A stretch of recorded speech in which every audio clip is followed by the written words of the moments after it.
Hello everyone, this is Shaken. Welcome back to the Birds of Prey channel on YouTube. Please, if you enjoy this content, hit like and subscribe. And come join us at the Air Battle Games mailing list on groups.io/g/airbattle, where you can ask your questions and get answers from the entire community and connect with a bunch of great people there. We are continuing our series showing the flight operations in Birds of Prey 2.0. This is the playtest edition from 2024 in October. We've gone through and plotted and moved our aircraft, and now we are in a great position against the bomber here to commit combat. But first we need to find out what were the effects of the maneuvers that we just did. So how is our airspeed going to change because of what we did? And so that is covered in the performance calculation here, meta step E, on player card 1.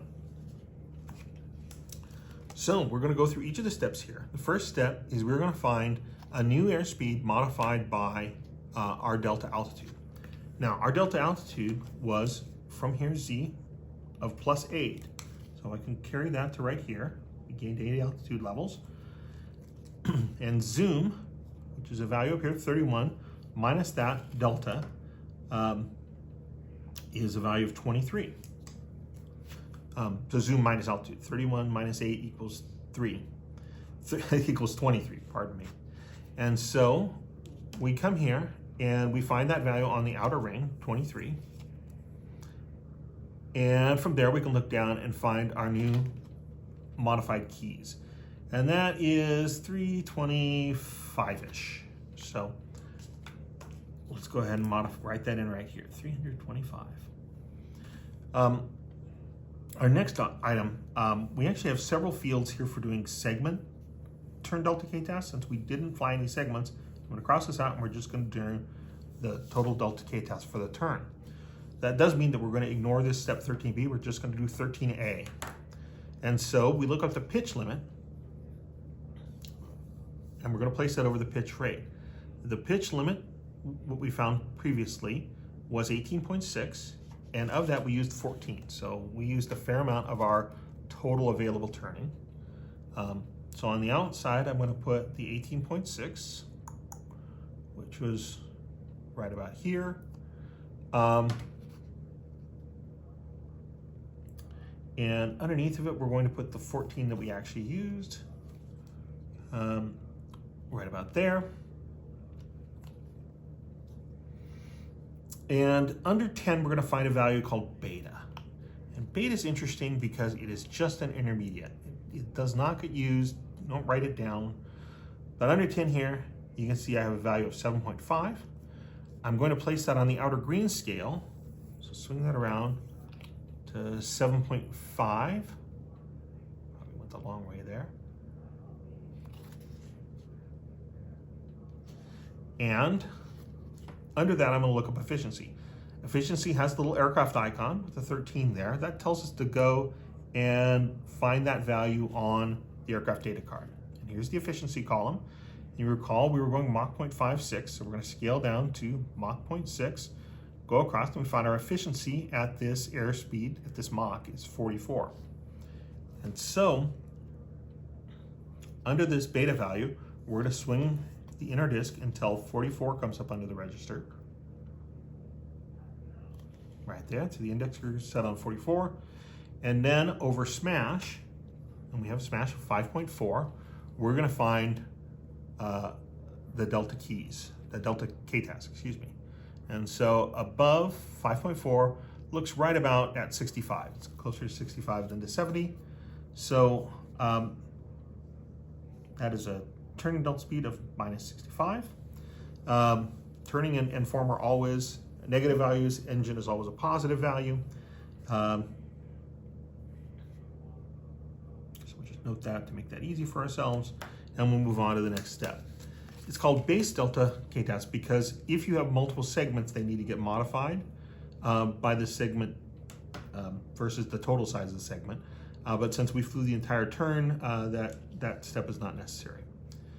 So next up, we're going to find the form delta speed. We're going to start that by putting smash over 10. So that's the same 5.4 value for smash. So 5.4 right about here. And then over 10, great. And then over the drag value, and that has an aircraft icon again, we'll find the delta K test. So our drag, you can see form drag, well, the first value is 0.8, so that's us with 31. We'll note that down here. We previously found that from our stores points, we have 4 points of source drag, so that's added. So our total form value is 35 here. There's also a value for brakes, but we aren't using our speed brakes. So over that value of 35, we're gonna find our form drag, our form delta K test, and that's really close to 20. We're right about 19 there.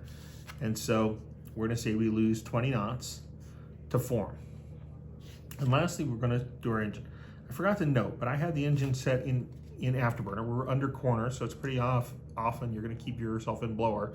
I don't wanna get that fast because I don't wanna fly past the B-52. But we're pretty close in speed right now, so I'm not that concerned. And as I say, you set your afterburner or military or idle at the start of movement. So when you're plotting, write that down. Notionally, this happens in the declarations phase, but in all practical purposes, it's just the first part of your plotting. So let's do these steps here in step 15. So we start off by, on the HUD side again, we're gonna use the red Mach over altitude. And we're gonna set our Mach of 0.56 over our altitude of 35, which I think is right about there. And then under that, we're gonna read the throttle ratio, TR, and that's right at 100. So we'll go ahead and record that. Sometimes you can use these as an intermediate and not write them down, but for today, we're gonna write it all out. Next up, we're going to use the engine output. And so we scale down and find our TR, which is in fact 100, and we are an afterburner. So that is 31 is our value for engine output. Again, you can see TR and engine output. You've got the aircraft icon telling you to look it up on the ADC. And let's see, now we move to the blue altitude over Mach. So these are color coded, they're also directionally encoded, right? The one's altitude over Mach, the other one's Mach over altitude. Later on, Killjoy will do a video explaining the physics and all of the modeling behind the E6 BoP, and we'll give an explanation of why these are two different scales in that content. Again, Mach 0.56 and 35 lines up kind of right there. And then I'm going to put the engine output, which we just looked up as 31, and under it I'm going to find thrust.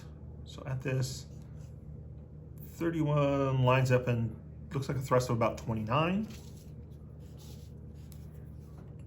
Record that. And then we put our weight over our thrust. So our weight was 22.5, and we're going to put that under the 29. So I'm just going to rotate this, holding the indexer right over that 29 value. We're lined up, and now under 1 I can find the change in speed, and that looks like 1.3, which I don't think we gained 1.3 knots. But if you read down here at the bottom, results between 1.0 and 3.0 are probably 100 to 300. So if you have a really, really weak plane at very, very high altitude, you might get a delta speed of 1 or 2. This is a really rare circumstance. So you'll need to use a little judgment about which it is. But as I say, you'd have to have very little engine output, very, very high altitude to get a result in the sort of 1 to 3 range. So this becomes 130. So plus 130. Now we're going to do a little math to find total delta K test. So it's minus 65 minus 20, that's minus 85, plus 30. So that's a total of plus 45. Right? 85, 15 plus 30, 45, yes. So our new speed is going to be 425 knots. So from 380 plus 45 equals 425 knots. Oh, I apologize, I did that wrong. It's actually, we take the mod K test here, 325 plus 45, 370 knots. So between climbing and turning at a high percentage of our total available, we managed to shed a little bit of airspeed there. So that's good. We're not going to overtake the B-52 now. I'm going to record that 370 up here. The next thing I'm going to do is find the speed in FP. So we go down here to find the first value that's equal to or greater than our airspeed. So 360 is lower than, so 400. So we have a speed of FP of 10. And then the last step is we would scale the